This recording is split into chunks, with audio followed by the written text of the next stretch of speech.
saudaraku yang terkasih dalam nama Tuhan, kita lanjutkan renungan firman Tuhan pada saat ini. Kita akan merenungkan pada bagian ayat 13 sampai dengan ayat 23. Bagian ini masih juga bagian yang praktis dari surat Paulus kepada jemaat di Roma dari pasal 14. Kita berdoa.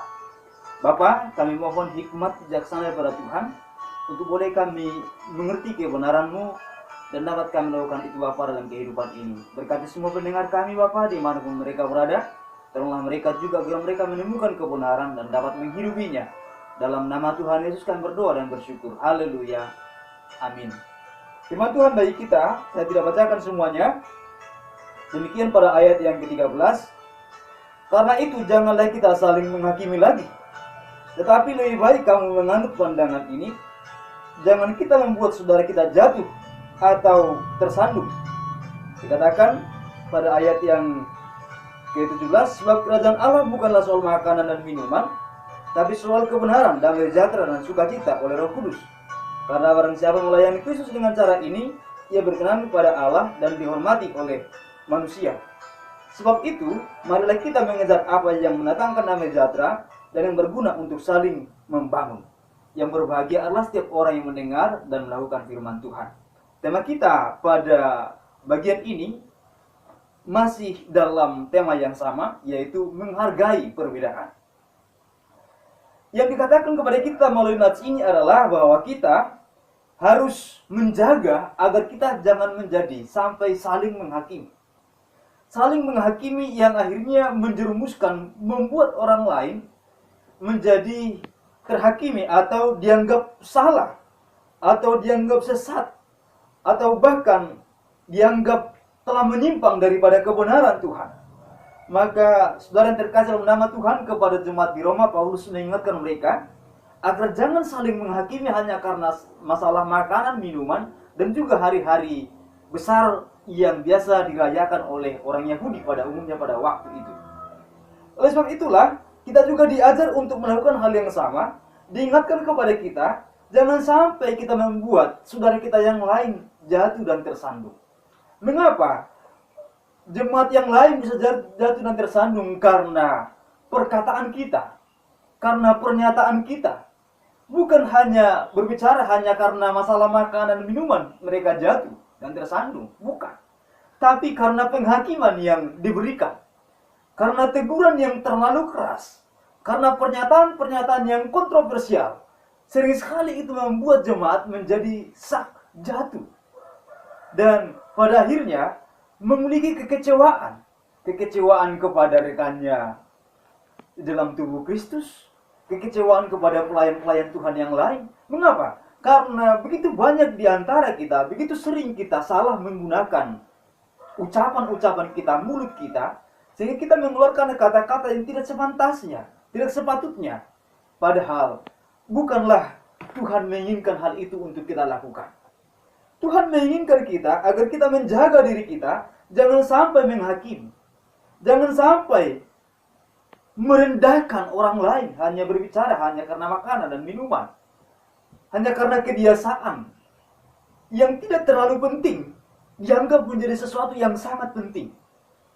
Yang tidak hal yang utama dianggap menjadi hal yang utama, justru hal yang utama diabaikan. Hal yang terutama dalam kesaksian dan pelayanan kita adalah tentang damai sejahtera. Tentang damai sejahtera yang Allah berikan, yaitu di mana Kristus mengampunkan dosa kita, mendamaikan kita dengan Bapa. Itulah yang seharusnya kita beritakan. Pemberitaan tentang Injil, keselamatan, kerajaan Allah bukan soal makanan minuman, tetapi soal kebenaran, soal damai sejahtera dan sukacita oleh Roh Kudus. Itulah yang Paulus katakan pada ayat yang ke-17. Yang terutama yang dituntut dari semua kita adalah kesaksian hidup kita tentang kerajaan Allah, tentang bagaimana Allah yang maha baik itu memberikan kita damai sejahteranya, memberikan kita eirene, memberikan kita pengampunan, memberikan kita rekonsiliasi dengan Bapa melalui karya Kristus. Itulah yang harus kita renungkan dan itulah yang harus kita utamakan, bukan perbedaan masalah makanan dan minuman. Itulah sebabnya dikatakan tatkala kita melakukannya, Di mana tatkala kita memberitakan hal itu, dikatakan kita akan dianggap berkenan kepada Allah dan dihormati oleh manusia. Oleh karena itu kita harus mengejar hal yang lebih utama, bukan hal-hal yang tidak utama. Hal-hal yang lebih utama adalah kabar baik, adalah kebenaran, adalah sukacita, adalah damai sejahtera. Dan itulah yang Paulus sampaikan. Dan itulah juga yang harus kita lakukan dalam kehidupan ini. Saudara yang terkasih dalam nama Tuhan, jangan kita merendahkan pelayanan kita hanya karena kita tidak dapat menjaga diri kita, menjaga ucapan-ucapan kita, yang pada akhirnya meruntuhkan semangat yang lainnya untuk hidup di dalam Tuhan. Tatkala orang lain berbeda pandangan, berbeda pendapat dengan kita, dengan masalah makanan, minuman, atau hal-hal lainnya, sepanjang hal itu tidaklah bertentangan dengan firman Tuhan, maka kita pun harus dapat memakluminya, harus dapat mengayominya, dan tidak membuat itu menjadi sebuah perdebatan yang menghancurkan persekutuan. Jemaat dikasih Tuhan, biarlah kita menjadi orang-orang yang menjaga kehidupan ini, kehidupan yang menyenangkan hati Tuhan. Janganlah kita merusakkan pekerjaan Allah hanya karena makanan. Paulus katakan pada ayat 20, segala sesuatu adalah suci, tetapi celakalah orang yang oleh makanan maka orang lain tersandung. Jadi semuanya telah dikuduskan, semuanya telah disucikan di dalam Kristus Tuhan.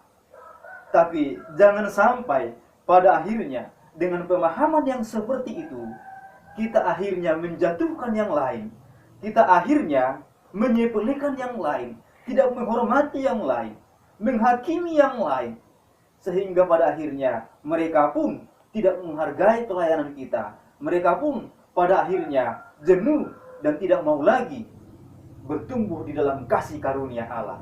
Dan terkasih dalam nama Tuhan, mari kita datang kepada Tuhan. Hiduplah berkenan di mata Tuhan, hiduplah menyenangkan hati Tuhan. Bukan kita menghakimi hanya karena persoalan makanan dan minuman, tapi mari kita bertumbuh bersama dalam kebenaran Tuhan. Mari kita memuliakan Tuhan, dan kita berdoa kepada Tuhan. Bapa di sorga, kami bersyukur kepadamu. Engkau Allah yang maha baik ya Tuhan. Tolonglah kami untuk kami senantiasa hidup berkenan kepada Tuhan. Dan tolonglah kami tatkala kami memiliki pemikiran yang berbeda dengan yang lain, saudara kami yang lain. Tidak menjadi alasan bagi kami untuk merendahkan mereka. Tidak menjadi alasan bagi kami untuk menghina mereka, mentertawakan mereka. Biarlah itu menjadi alasan bagi kami untuk mengikat persaudaraan di dalam tubuh Kristus, saling membangun, bukan saling menjatuhkan. Terima kasih Bapa, itulah kehendak-Mu bagi kami. Dalam nama Tuhan Yesus kami bersyukur berdoa. Haleluya. Amin. Tuhan tidak pernah menginginkan kita untuk saling menjatuhkan. Tuhan menginginkan kita untuk saling membangun sesama tubuh Kristus. Tuhan, tolong kita untuk kita dapat melayani Dia dengan senang hati, dengan sukacita. Tidak menghakimi yang lain dan tidak menjatuhkan yang lain, tapi kita dapat bertemu bersama dalam kebenarannya. Tuhan memberkati kita. Haleluya. Amin.